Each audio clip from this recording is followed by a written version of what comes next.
on my way here, I was walking by this dog park, and there's this little dog, he was barking at me. He was like, "Ah!" Just going fucking crazy. And I hear his owner go, "Oh, no, don't bark at her. She's a friend. So I get my gun out, and I just shoot this dog to death, dude. Girl, I'm not a friend. I am a foe. You better watch your back.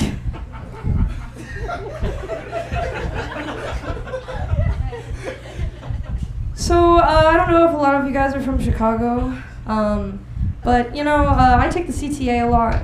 And I will say, I feel like us able-bodied people don't really recognize the amount of lack of disability access there is, especially in things like the CTA. I was on the train the other day, and I was kind of getting chased up and down. And I got off on a stop. It was called North and Clybourne. And as I was running up the stairs, I looked behind me, and the guy who was chasing me, mind you, wheelchair. And so he strolls on up, and the escalators broke in. And I'm not really fast. I just felt like he probably could have caught me if there was a lot more disability access in the city. The elevator's way faster than I am, guys. You see these legs? They're not taking me far, let me tell you. I'm a pretty girl. I'm a pretty girl. People tell me they can smell me coming into a room before they see me. But they mean that in a cute, sexy way though, not in I don't know how to wipe my ass way. I do know how to wipe my butt. But I have a little secret. I'm a recovering squishmallow addict. At my worst, and it really was my worst, I had over 300 squishmallows. Yeah, I even have so much as a tattoo right here of them.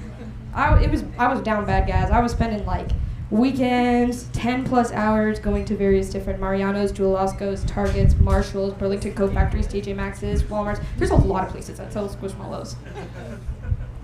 And you see, when you have an addiction like that, you can't just walk around and pretend like you're a normal person like everybody else, And I was doing that. I was pretending I was completely normal. I was even so much as dating people. And you see, I had all of my stuffed animals up on display all over my apartment. And I would take people home, and we'd have sexual intercourse. And post-coitus, they knew that, I knew that they knew that I was crazy. Because they would come out of it and they'd be like, "So where exactly is your restroom?" While looking at all 600 pairs of eyes staring at them from every corner. And I'm avoiding eye contact with literally everybody staring at the ground. I'm that's in the corner over there. It's fine. Le banana is still good, let me tell you. I date. I guess I'm normal like that. Sometimes I date guys. It's fine. They're really kind of just easier, I guess. I don't really like dating guys that wear totally a ton of chapstick though. Just because I feel they're using it to lube up their lips to just spread more lies around, I like you. You're the only girl I'm talking to. And I'm always seeing one of these guys that wore chapstick like that. And honestly, things were going pretty great. He was telling me I was pretty, we were kissing, we were hugging, whatever. And so, I did a normal thing and I called him and I was like, "Hey, where do you see this potentially going? I kind of see something with you." And he told me, "Well, I should probably talk to you about that." Not a phrase you want to hear when you ask somebody that question. He told me that he didn't view me in a romantic way anymore, which is totally fine. People are allowed to view me in whatever way they want to view me. However, I am insane. So I asked him, "Why?" And he told me, "Zanies, I'm not fucking kidding." He said, "Well, you're weird, and normally, I like that." He was probably expecting, a different kind of weird Latina, because, weird Latinas can come in different variations. He was probably expecting, the kind of because I know what I look like, he was probably expecting, the,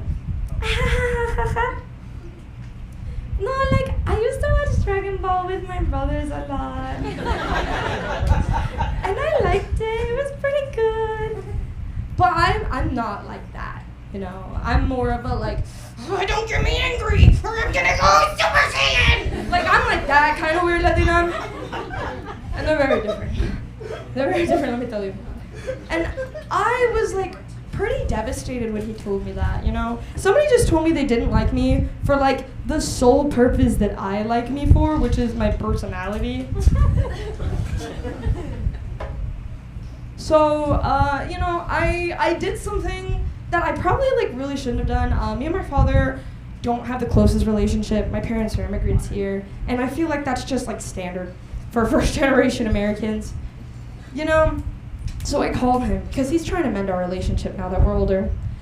And I told him what happened, and he goes, "Ay, Natalia, you know, if you're trying to date, you should think about the fact that you kind of have gained a lot of weight. Y también, like, you kind of like have this weird, like, boy-girl looking haircut going on. Y también, like, you kind of don't, dress really, really, mamita. Like, you really have to think about these things."